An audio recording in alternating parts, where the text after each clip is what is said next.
China's continued its diplomatic outreach by offering last week to hold talks between Israel and Palestine.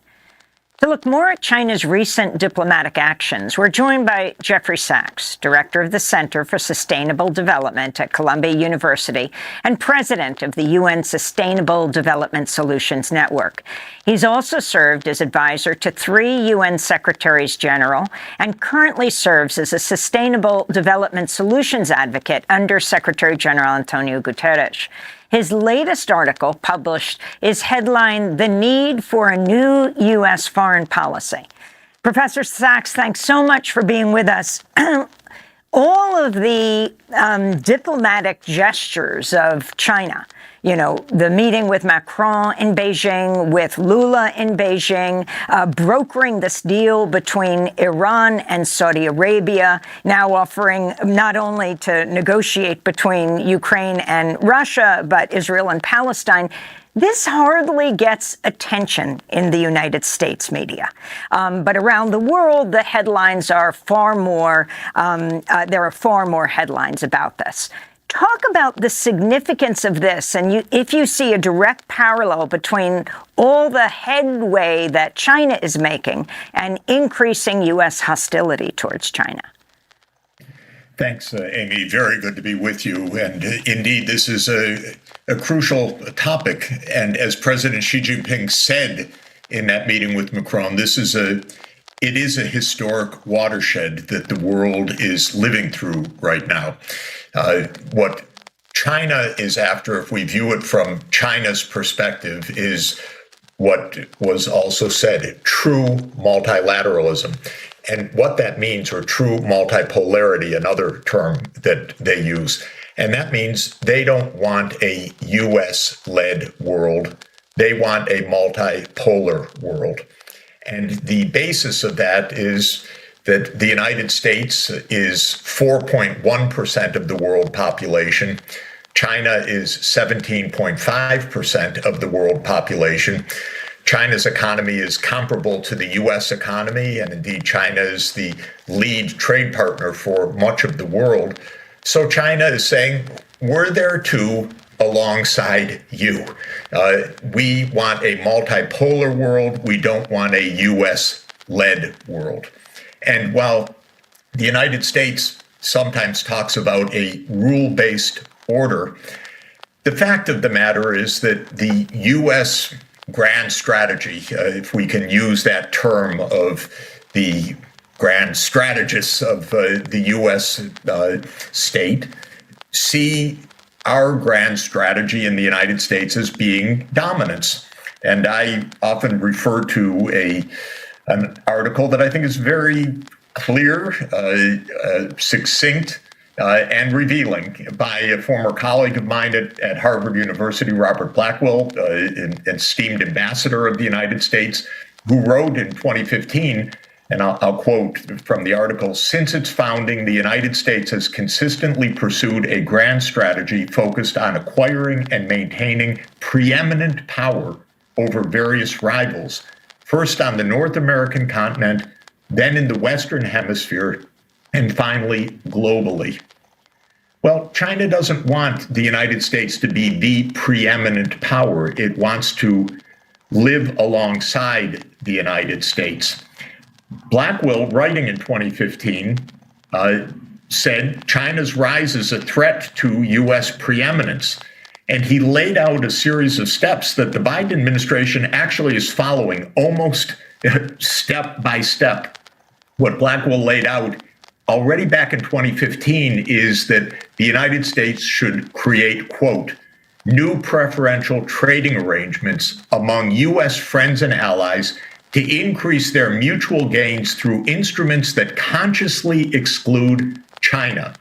There should be a technology control regime to block China's strategic capabilities, a buildup of, quote, power political capacities of U.S. friends and allies on China's periphery, and strengthen U.S. military forces along the Asian rimland despite any Chinese opposition. This has become the Biden foreign policy.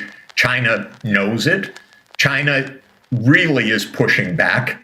But what's very important and interesting to understand, and we've seen it clearly in the dynamics involving the Ukraine war, most of the world also does not want the U.S. as the global preeminent power. Most of the world wants a multipolar world and is therefore not lined up behind the United States, sanctions on Russia and so forth.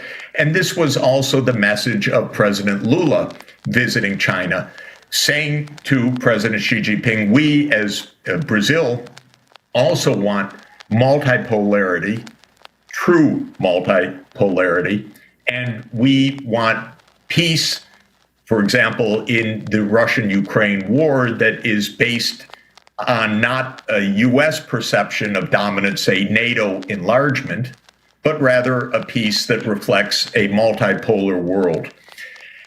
This is real. It's happening all over the world. And the fact of the matter is, the reason why this is a historic watershed is that the underlying economics and technological change have made it so. The U.S. is no longer the dominant world economy. And the G7, which is the U.S., Canada, Britain, France, Italy, Germany, and Japan, is actually smaller than the BRICS countries in economic size, which is Brazil, Russia, India, China, and South Africa. So we really are, in fact, in a multipolar world, but in ideology, we're in a conflict. But Jeffrey Sachs, I wanted to ask about that. You mentioned the BRICS. The BRICS Bank that is now in China, and President Lula has named Dilma Rousseff as the head of the BRICS Bank. Its importance in terms of this multipolarity in the world economies, the potential for even the creation of alternative major currencies to the dollar as a result of the BRICS alliance, the impact of that on world affairs.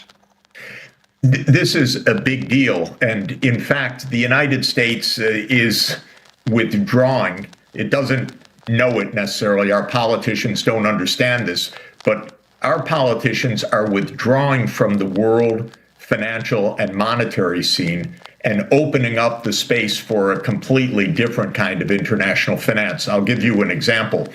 The U.S. was the creator of the World Bank, but now the U.S. Congress won't put new money into the World Bank.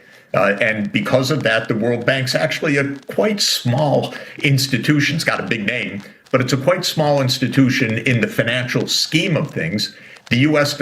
won't put more money in. The Congress says, no, why should we waste our money internationally and so forth? And you get a lot of hubbub about that. So China and the rest of the BRICS say, OK, we'll make our own development bank. And they established the new development bank, or sometimes called the BRICS Bank, based in Shanghai.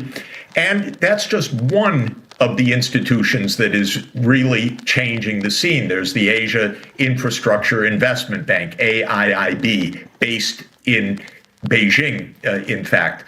There is, as President Lula said, and it's happening also in the context of the Ukraine war, a move away from the use of the dollar, which the United States has thought, well, that's our ace in the hole. You know, that is our ultimate hold on things, because we can use sanctions, we can use our financial control to keep other countries in line.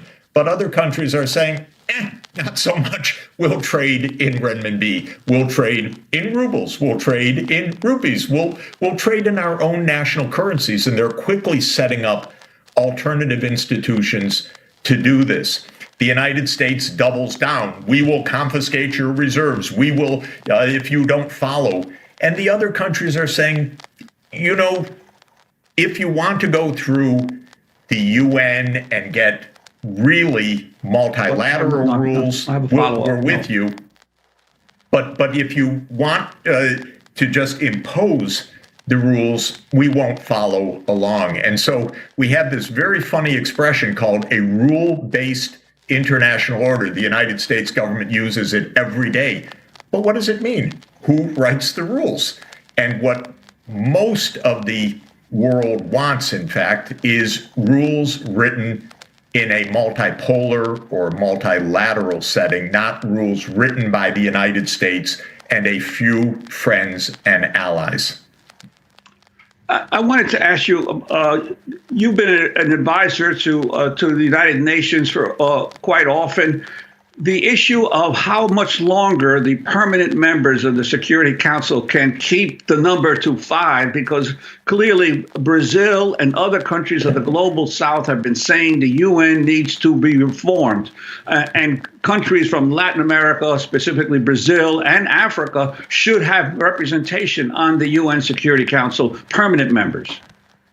Yes, the P5, the permanent 5, which is the United States, China, Russia, France, and the United Kingdom, was the World War II victor group in 1945. They wrote into the rules of the UN, incidentally, that they would be the permanent Security Council members and have a veto over any change in the UN Charter. So it's really a group that gave itself power that the other 188 countries of the world look on and say, what is this? We need change. I would say the country that is most amazed and frustrated by this, in fact, is India. India is now the most populous country in the world. The United States has 335 million, roughly, in the population. Britain, France, roughly 60 million. India, 1.4 billion, not on the Security Council, a nuclear power, a world superpower, the president of the G20 this year, really not happy about that. Brazil, the largest economy of South America, similarly not on the Security Council. So this has been an issue for more than 20 years. The P5 in various ways have blocked particular countries, but added up, the P5 have said, you know what, this is our club. We want to stay as the permanent 5. But I think as we really face the reality of it's not just a post-US dominated world, but actually a post-Western dominated world, because it was the US as the dominant power among the so-called West, which means the US, Britain, European Union, and honorary Western membership, Japan, let's say. But we're post-Western as well as post-US in dominance. And these international institutions will need to change, or they won't function in the 21st century. And if they don't function, it's actually a disaster for us. If they didn't exist, we'd have to make them because we need them to function. So we also need to renovate them. I wanted to talk about China negotiating these various agreements. Let's turn to Brazil's President Luiz Inácio Lula da Silva, speaking before his meeting with Chinese President Xi Jinping. O que o Putin quer? O Putin não pode ficar com terreno. What does Putin want? Putin can't keep Ukraine's territory. Maybe we don't even discuss Crimea, but he will have to rethink what he has invaded. Also, Zelensky can't have everything he wants to demand. NATO will not be able to set itself up at the border. So this is something we have to put on the table. Eu acho que essa guerra já passou da conta. O Brasil já fez a crítica que tinha que fazer. I think this war has dragged on for too long. Brazil has already criticized what it had to criticize. Brazil defends each nation's territorial integrity, so we disagree with Russia's invasion of Ukraine. Because it looks like Ukraine is on the verge of a major counteroffensive against Russia. And in order to do this, needs massive support from Western countries, meaning military weapons.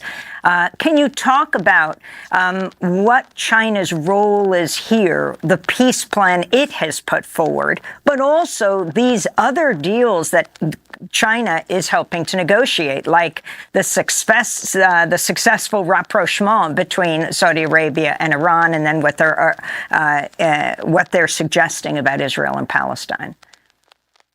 President Lula uttered in a few words the core of this issue that most of our media dare not explain to the American people, and that is the expansion of NATO.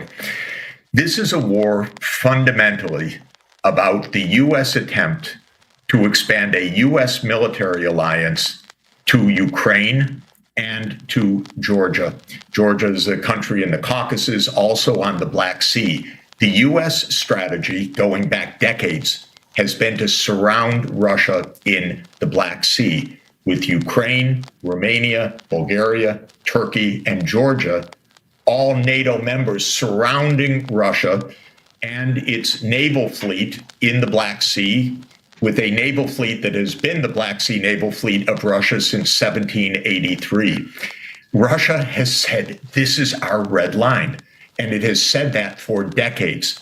And it said this clearly in 2007, before George W. Bush Jr. had I'll call it the harebrained idea to announce in 2008 and force NATO to announce that Ukraine will be a member of NATO. And this is what President Lula was saying, and what President Xi Jinping of China has been saying.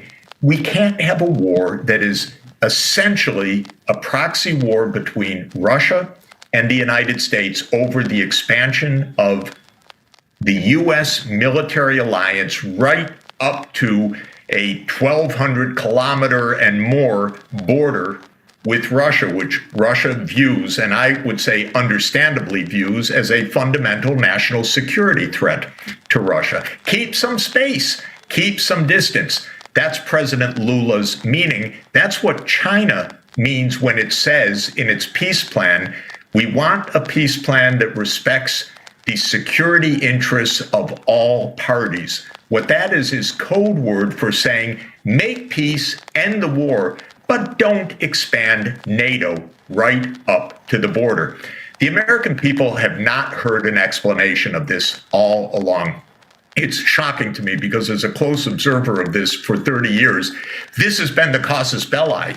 And yet our newspapers won't even report the background to this. But this is why China, South Africa, India, Brazil are saying we want peace, but we don't want NATO expansion as the meaning of so-called peace. We want the big superpowers to give each other some space and some distance so that the world isn't on a knife edge. That's exactly what President Lula was saying, and it's exactly what the meaning of the Chinese peace initiative is to say, yes, absolutely make peace, protect Ukraine's sovereignty and its security, but no to NATO expansion. But the Biden administration won't even discuss this issue. That has been the major failing and the reason why we have not been able to get to the negotiating table, in my opinion. Even when Zelensky said in March 2022, maybe not NATO, maybe something else, Russia and Ukraine were close to an agreement, and the United States intervened with Ukraine and said, we don't think that's a good agreement, because the U.S. neocons, so-called, have been pushing for NATO enlargement as the core of this issue. But this goes back to the more general point for us, which is that what is at stake in Ukraine and over Taiwan and many other issues from the point of view of China or Russia or other countries, including Brazil, now Saudi Arabia, Iran, and others, is whether the U.S. does what it wants to do or whether the U.S. respects some limits based on what other countries say, well, this is what we think, so that we need true multipolarity, not U.S. dominance alone. Rules written by all of us, not rules written just by the United States.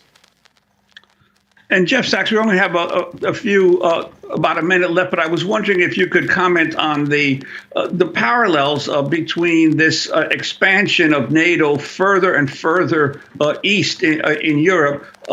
This year marks the 200th anniversary of the Monroe Doctrine, of President Monroe declaring to all the European powers that the Western Hemisphere was off limits to them attempting to move their forces and their militaries into Latin America. And for these past 200 years, Latin America has essentially been the major sphere of influence of the United States.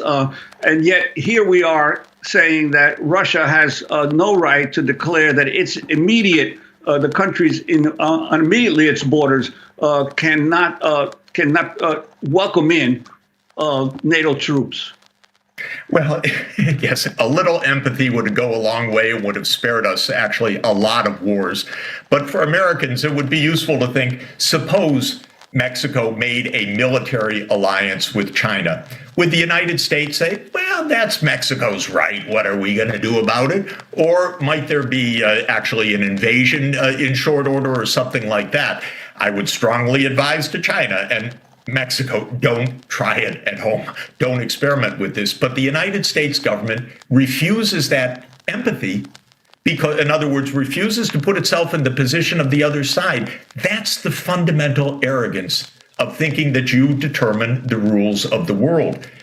The problem with arrogance is not only the comeuppance from it, but you stumble into terrible crises that you don't even understand because the United States has not been allowed, the public has not been allowed to even think from the perspective of the other side. So the analogy is actually a very, very clear analogy. It is what China and Russia and others say all the time is, why have those double standards? Why don't we actually deal with each other with mutual respect, not with the rules that you write? We don't know whether negotiations would work or not. It's true. I personally believe they would because I know a lot of the Russian leaders over a long period, and I believe that there is absolutely a way to negotiate, and that the central question is NATO enlargement, and that's the question the U.S. has never accepted even discussing. But let me say the following. Suppose we negotiated something and that it was satisfactory, but then Russia violated it, which is possible.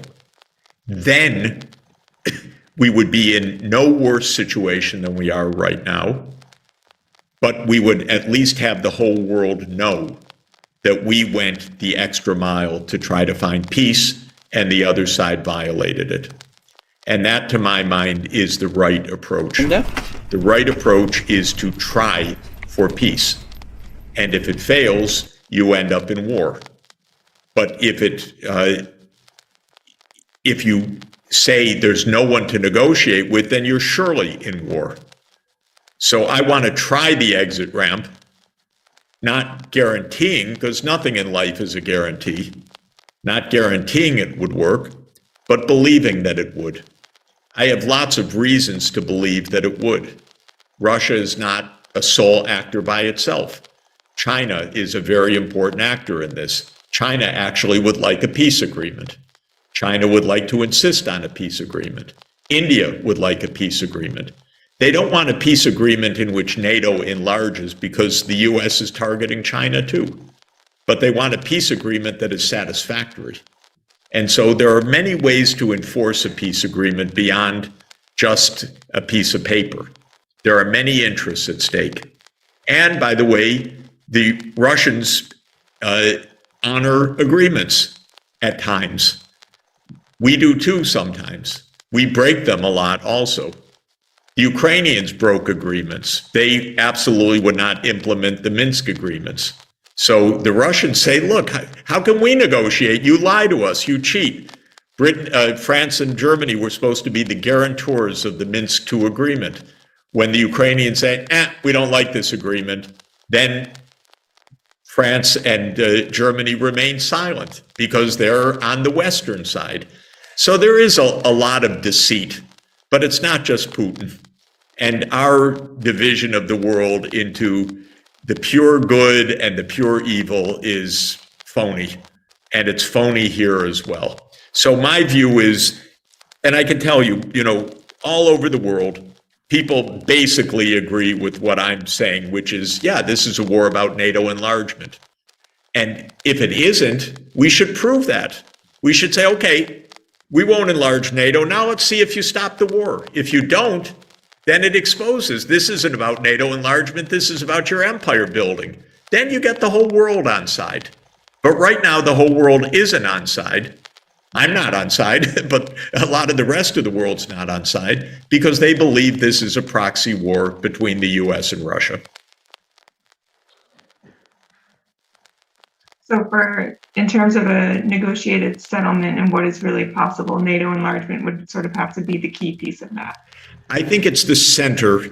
There are three issues that were mentioned every time. And remember something really interesting, another one of these mysteries. In mid-March, there was a flurry of statements by Russia, Ukraine, and Turkey, which was mediator, that the two sides had come close to an agreement and that they actually exchanged papers. And I spoke with a very, very senior Russian official about this who described this to me. And actually, the Ukrainians put forward the idea of neutrality. This immediately went to Putin. Putin said, let's draft a peace agreement around this. The Russians did. They put it back to Zelensky, and then Zelensky said, no, that's not what I meant. And the strong rumors, which I believe, are that the United States and UK said to Zelensky, hell no, you want us to back you? We're not backing neutrality. And that this was a complete change, and it was the end of the negotiations. So I think the US has been completely uninterested in the negotiations. That week, Biden flew to a NATO meeting in Brussels and declared this is going to be a long You kind of war. look to your left a little bit. And then he went from Look out the window to the left. went from Brussels to Warsaw and said that man can't stay in power. And then a few days later, Lloyd Austin said our goal is to weaken Russia. So I think it's U.S. policy not to have a negotiated solution. I think there was close to a negotiated outcome beforehand.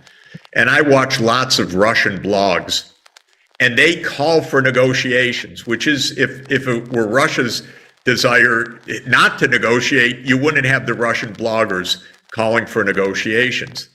I think Russia's idea was we can scare Ukraine into neutrality, if I could put it that way. That was the original idea of the invasion. And I think it was a desperate move, but I think the motivating factor of the move was that the US was heavily arming Ukraine and threatening Russian security. And Russia could not get US attention. This is the basic point. We treat Russia like shit, if you'll excuse me, which is they put forward negotiating demands and we say, no interest. Why should we talk to you? You're a fourth-rate power. You're delusional. We're the superpower.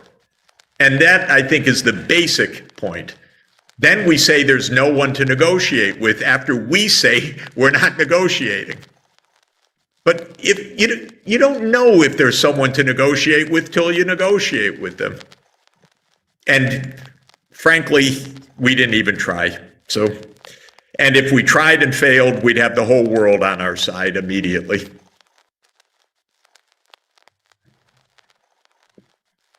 So you had mentioned that members of Congress haven't made a strong call for diplomatic solutions. And there was a letter in Congress led by Representative Jayapal calling on the Biden administration to make a stronger diplomatic effort toward ending the war. And so why do you think progressive or liberal members of Congress were hesitant to sign that letter, and what can we as grassroots advocates A little bit more to the left. do to push in that direction? Thank you for letting me know about that. I wasn't even aware of Congresswoman Jayapal's letter, so I'm happy that someone has done it. And again, I'm in Europe these weeks, so I may not know all that's happening in the U.S. debate, but I don't hear a word from officialdom of the contrary. And I think partly people who aren't looking too closely easily can accept the official narrative that, you know, that Putin invaded unprovoked and the guy's a madman and we have to defend freedom. It's a good story. It actually has elements of truth to it, but not very many. And it's hugely misleading, but it is an acceptable story. And I think for most Congress people, it's a kind of the default story. I don't think they know.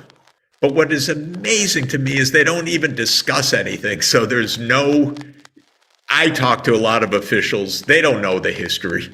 Even senior officials in the US government don't know the background and they don't care.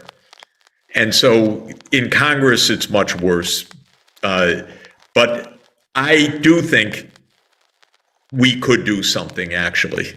I really do think that if we had an online gathering with the New York delegation, because this is urgent, and said, all of you, come on, let's have a discussion together.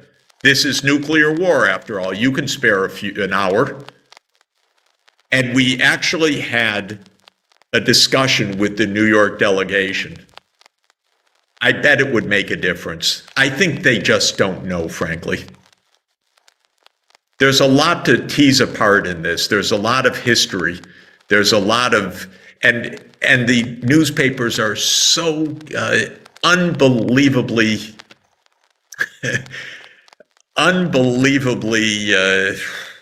without analytical edge that it's easy to get completely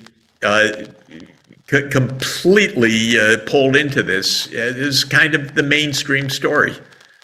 And so I think that this could make a difference, actually. I really do. I got to hope that it could.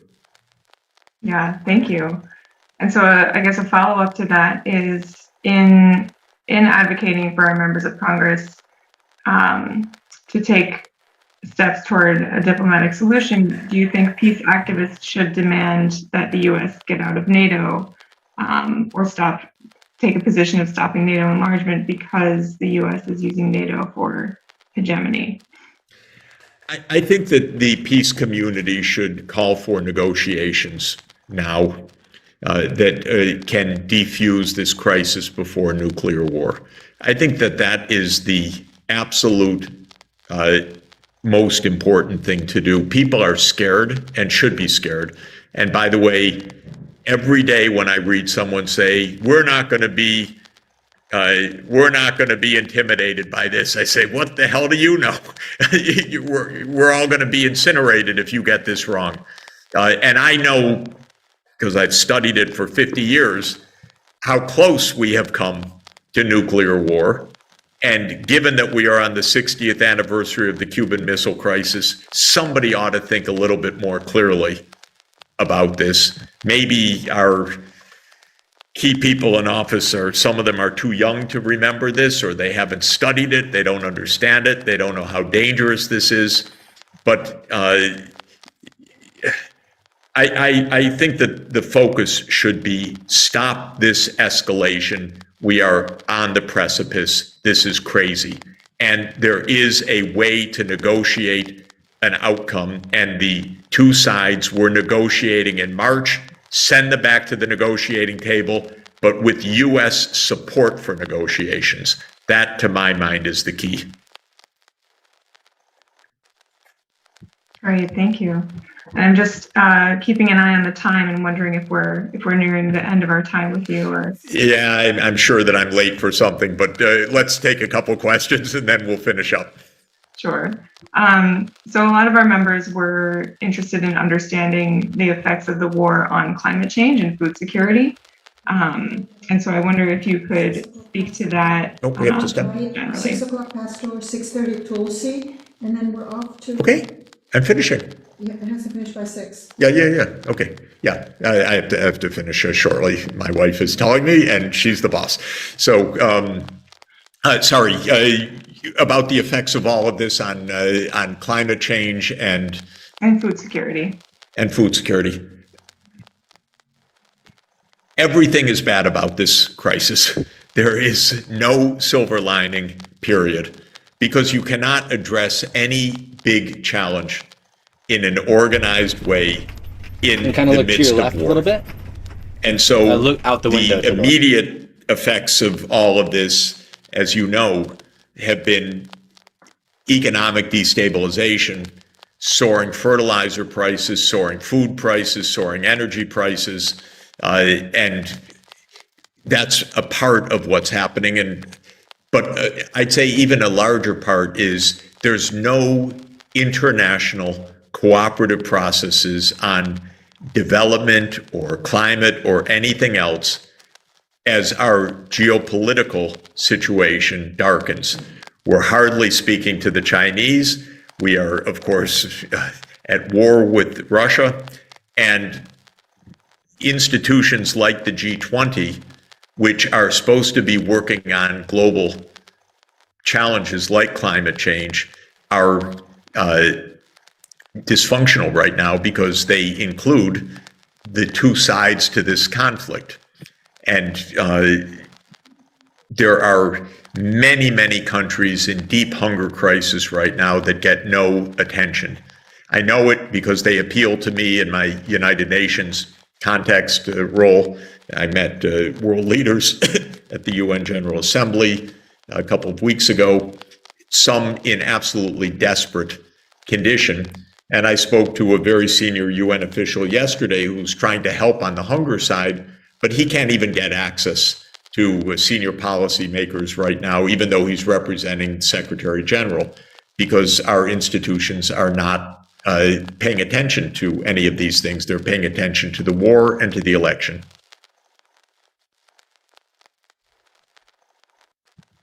Great, thank you for that. Maybe we should stop at this point, but just to say, if you could see a way to getting some of our delegation online, or you'd like me to help with that, but I'd ask you to take the lead, but use my name and so forth. I think this would be a great next step, and really necessary and a little bit more a core Yep, democratic right step, because our congressmen and women owe it to us to talk with us about this. This is dire, and we need to have a conversation. So you could count on me to join in on that. That's great. Thank you so much. I feel pretty sure we'll take you up on that. Wonderful. Thank you for joining us and for being. Yeah, thanks to everybody. Sorry we didn't have time for all the questions, and I know people had further thoughts and some skepticism on some of it and so forth. It's just a very confused, very difficult, but extraordinarily dangerous situation. So I thank you. The voice of peace is the most important message right now, period. And we absolutely need to pull back from the precipice that we're deliberately climbing towards right now. So thank you very much, and hope that we're together soon. Can I be very brief so that we can have a discussion? Because I'd like to hear what's on people's minds and also questions. I'm following events, I'd say hour by hour, and trying to understand what's happening in a complex situation where we're not told the truth on most things. So you have to figure out what's going on, because no one's going to tell you, and maybe last of all, the New York Times. So it's a real problem to understand this crisis. Let me basically say at the start that we're on an extraordinarily dangerous path of escalation between Russia and the United States. And the war in Ukraine is largely, in my opinion, a proxy war. It's Ukrainians fighting and dying. It's American weapon systems, intelligence, so-called officials, strategists, tactical finance that is backing this war. So this is, to all effects and purposes, a war between the U.S. and Russia, though fought in a proxy way so far.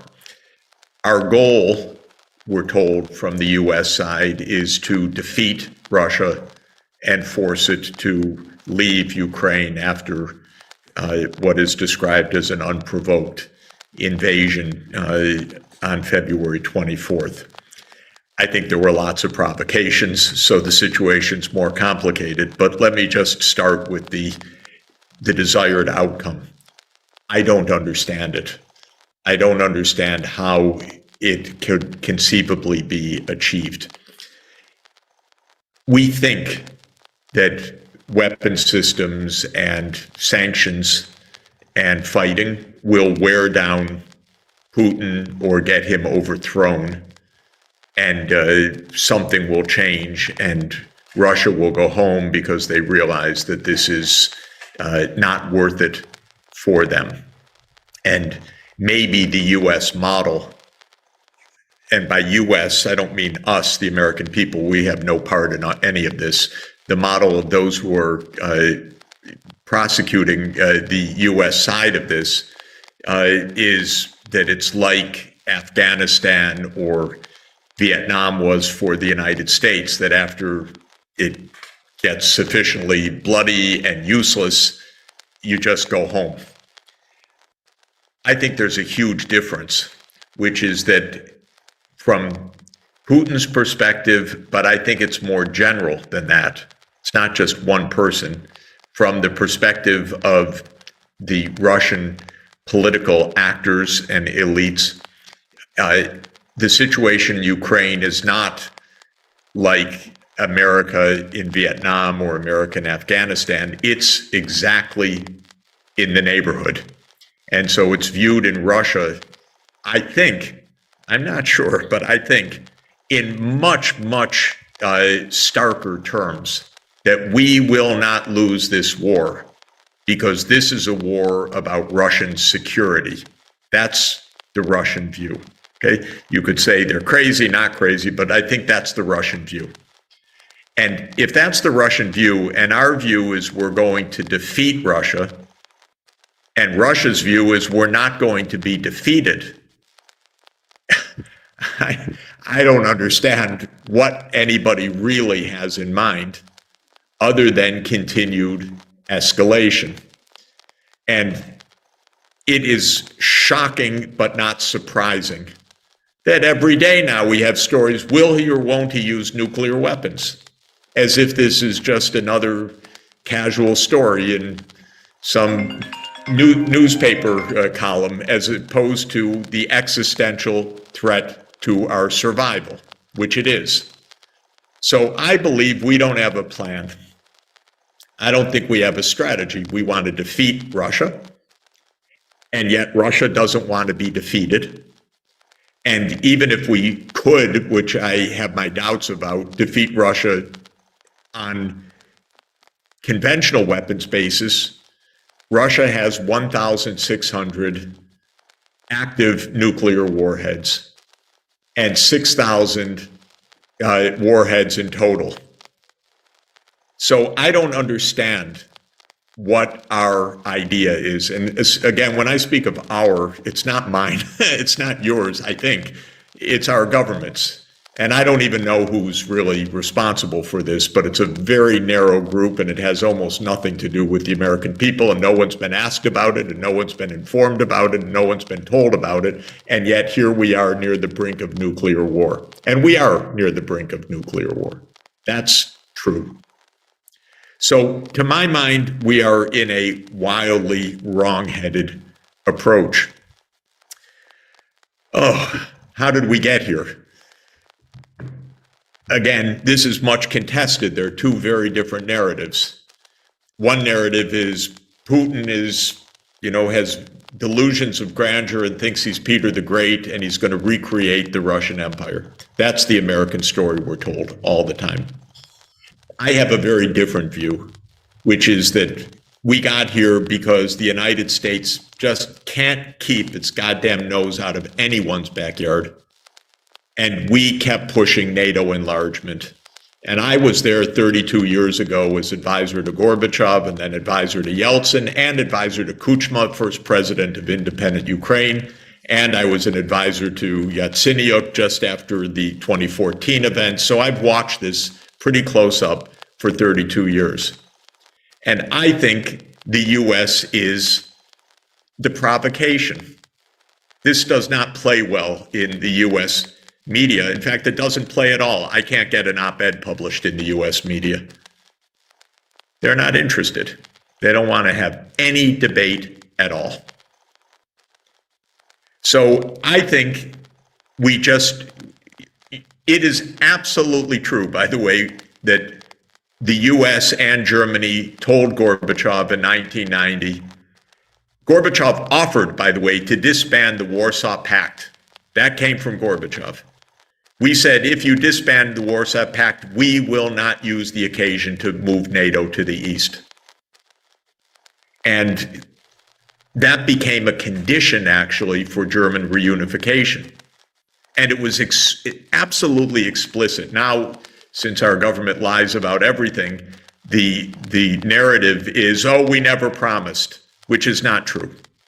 And there's a whole vast documentary record of the US promising no enlargement.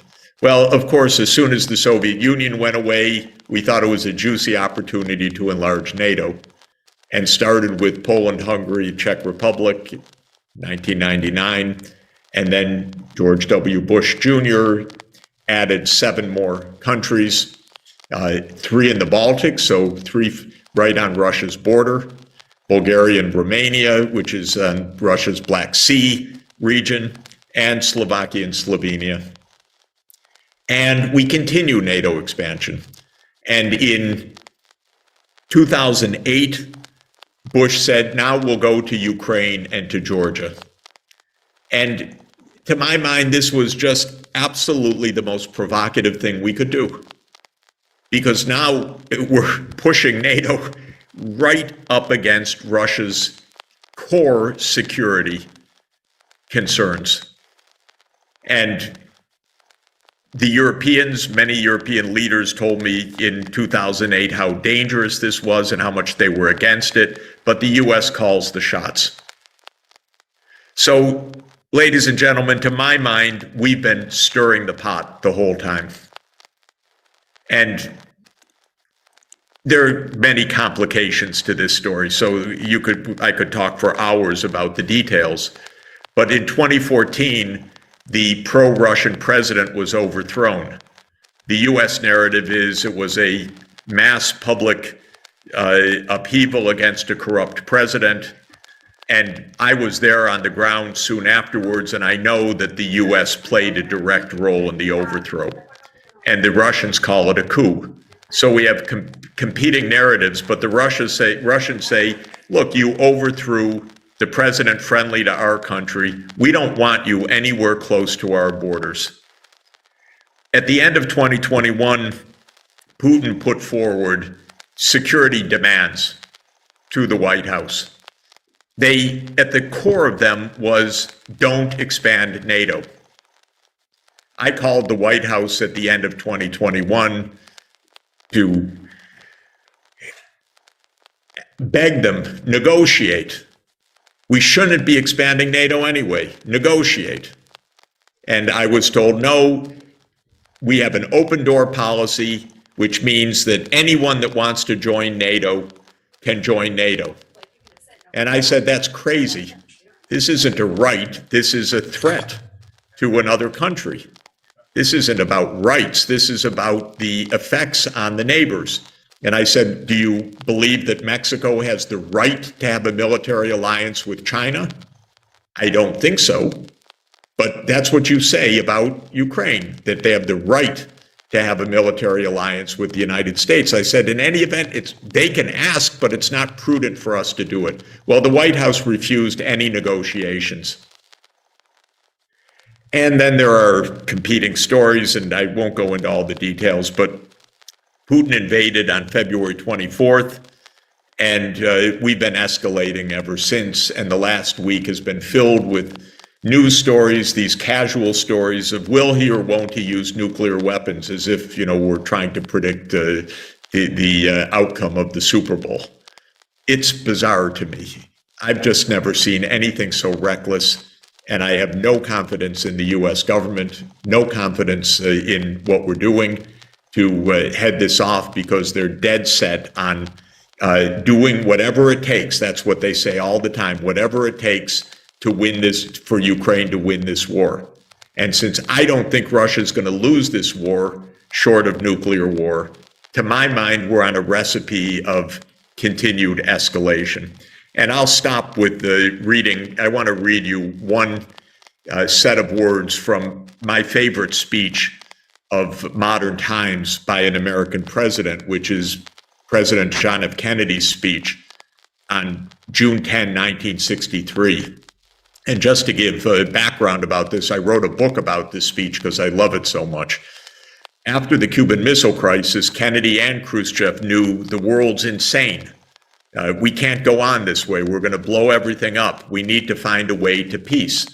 And Kennedy gave this speech on June 10, 1963, to convince Americans that it was possible to make peace with the Soviet Union, which was not a conventional view. How can you make peace with the commies? And Kennedy said, we have to check our own attitudes. They're human beings. They have the same desires as we do, and they want to live in peace also. And so if the agreement is mutually satisfactory, it can be mutually observed. Very, very wise words by President Kennedy. And the whole speech is completely wonderful. And I've driven my family crazy for years by making them listen to it on multiple occasions, especially when I was writing the book. They had to listen to it 10 times at least. But in any event, Kennedy said something that I really, really want to emphasize. He said, and it's the most important statement for this moment, he said, above all, while defending our own vital interests, nuclear powers must avert those confrontations which bring an adversary to a choice of either a humiliating retreat or a nuclear war. To adopt that kind of course in the nuclear age would be evidence only of the bankruptcy of our policy or of a collective death wish for the world. So what Kennedy is saying is, you never, with a nuclear adversary, make them choose between a humiliating defeat and a nuclear war. But that's exactly what we're proposing to do right now with Putin. Not only that, every day Zelensky tries to humiliate Putin, not tries to solve a problem, but to humiliate Putin. Maybe, of course, he's rallying his supporters, but we get closer and closer to the precipice. I can't stand listening to Zelensky, I'm telling you, because maybe I can understand, although I don't really understand. If I were next door to Russia, I'd have a different language, because I wouldn't want to be nuked either. But what he's doing in terms of provocation is extremely dangerous, and we're playing the game because we're saying whatever they do, that's all right. They have to win. I believe that they're the ones shelling the nuclear power plant. I'm absolutely almost sure that it's Ukraine shelling the power plant. Our papers say we don't know who's doing it, but since Russia controls the plant and Ukraine wants to win it back, I think Ukraine is shelling the nuclear power plant. I think, by the way, just to add to the discussion, that we are the ones that blew up the Nord Stream pipeline. I'm pretty sure that was a U.S. action. When I said it on television a couple of days ago, they took me off the air immediately because you're not allowed to say this on U.S. television. But it's pretty much conventional wisdom in other parts of the world, even by reporters that don't write it in their paper. If you talk to them privately, they say, of course it's the U.S. Who else would do it? Who else could do it? Who else had an incentive to do it? So let me stop there. It's so dangerous. We have no debate in this country, in Congress or any place else. They're not asking us to be part of this discussion, even though it's our lives on the line and our children's lives and our grandchildren's lives. New York City is extraordinarily vulnerable, I don't have to mention. And our congressmen aren't saying boo. So one thing I'd love for us to do is reach the New York delegation to just say, this is reckless. Stop it. We're in the 60th anniversary of the Cuban Missile Crisis this month. We don't want to replay it. And we would never have survived it had it not been for Kennedy in that position, because if it had been any of his advisors, the world would have been destroyed. But he was smart enough not to destroy the world.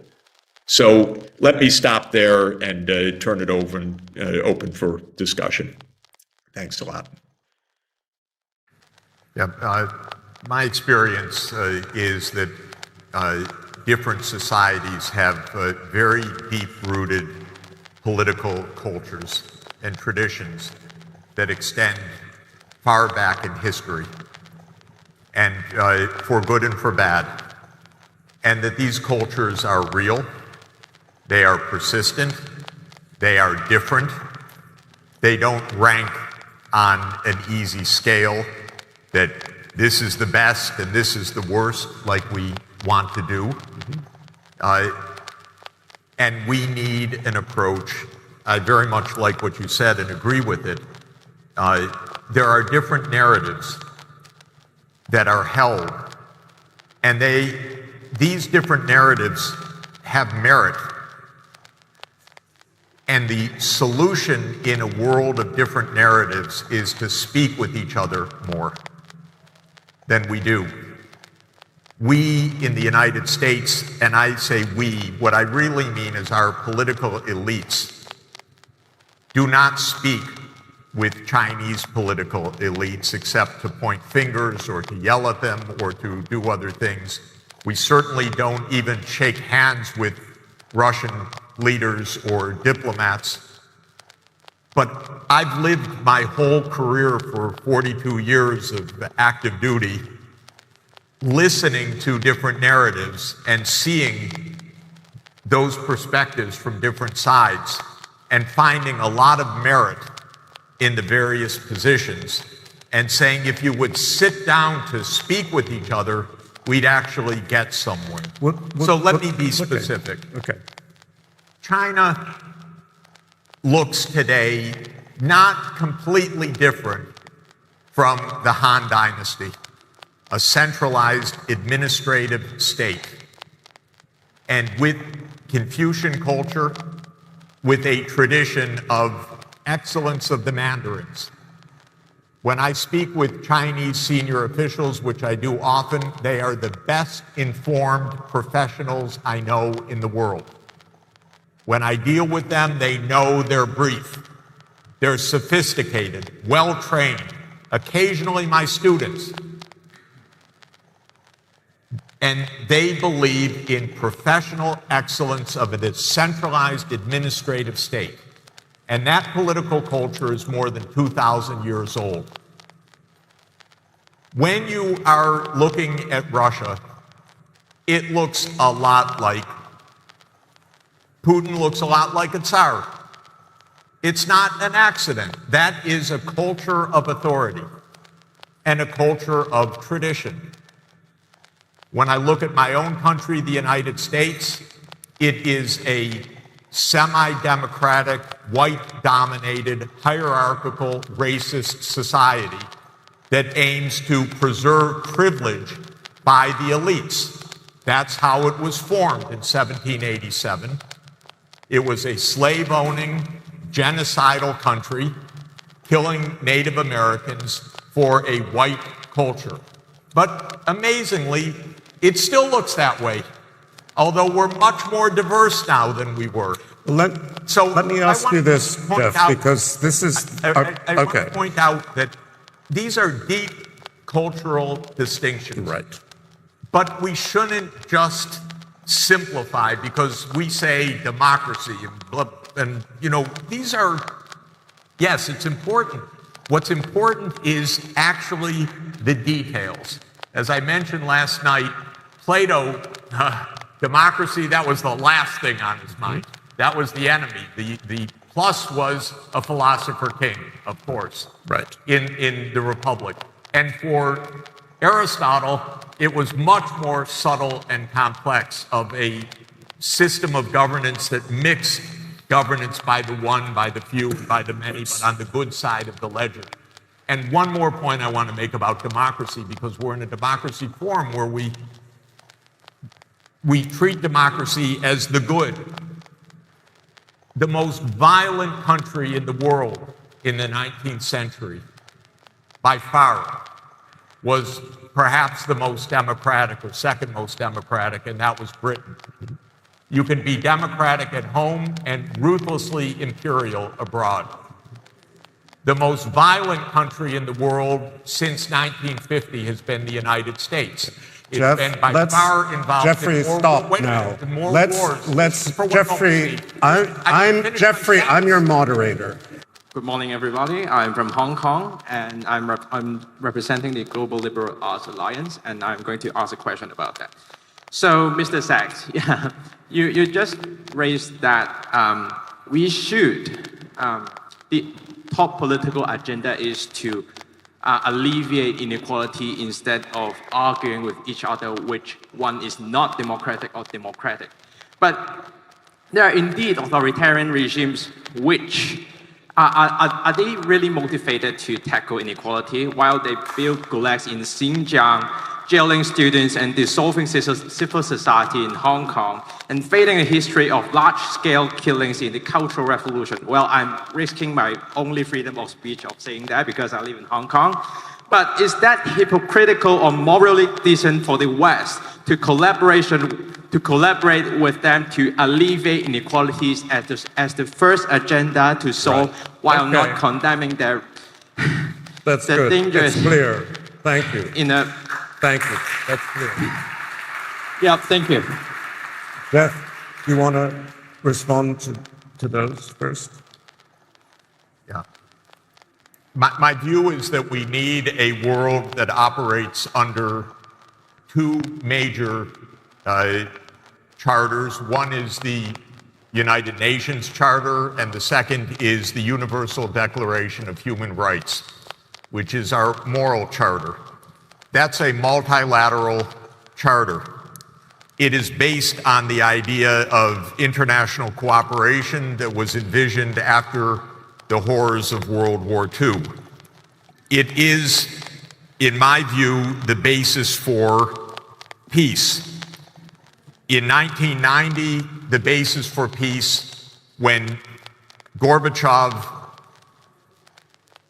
called for the end of the Warsaw Pact, was the end of NATO, actually, as well, and Europe living under a European security framework, and that's what the OSCE could provide. I've never been a fan of NATO since the end of the Soviet Union. NATO was a military alliance of the United States created to defend against a Soviet invasion of Western Europe. And the United States and Germany promised Gorbachev in 1990 explicitly that with the dissolution of the Warsaw Pact and with the reunification of Germany, NATO would not expand eastward. That promise was immediately reneged by Clinton and then by Bush, and then it has continued under Obama and under Trump, up to and including NATO in the Black Sea, which, if anyone knows the history of the Black Sea, is absolutely viewed by Russia as the core of Russian security. And so it is a pure provocation, in my view. And it is a predictable outcome that we have this kind of explosion. So to my mind, prudence, that was the idea that I was emphasizing yesterday. Prudence, which is one of the four virtues, practical wisdom, it's often translated, or phronesis in Greek, means situational awareness, that you act in a way which is wise. And that's what we are lacking right now. And I know exactly why we're lacking it, because in 1992, the leaders in my country, many of my colleagues at Harvard and elsewhere, said, we are now the unchallenged colossus of the world. We can do what we want. Jeffrey, and just to say, and wait, just let me, because he asked, I'm going to finish the answer, and then I will give the floor to you. Sorry. Okay, just to say, if you say who made most of the wars of recent years, first, NATO bombed Serbia in 1999. UN, no way.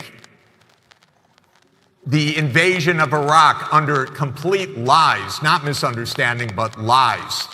The CIA operation to overthrow Assad in 2009. I think you've answered the NATO mission to overthrow Gaddafi. And then we say, how can anyone launch a war?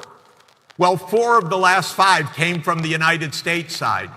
And NATO enlargement did as well. We need some balance and prudence. That's my point.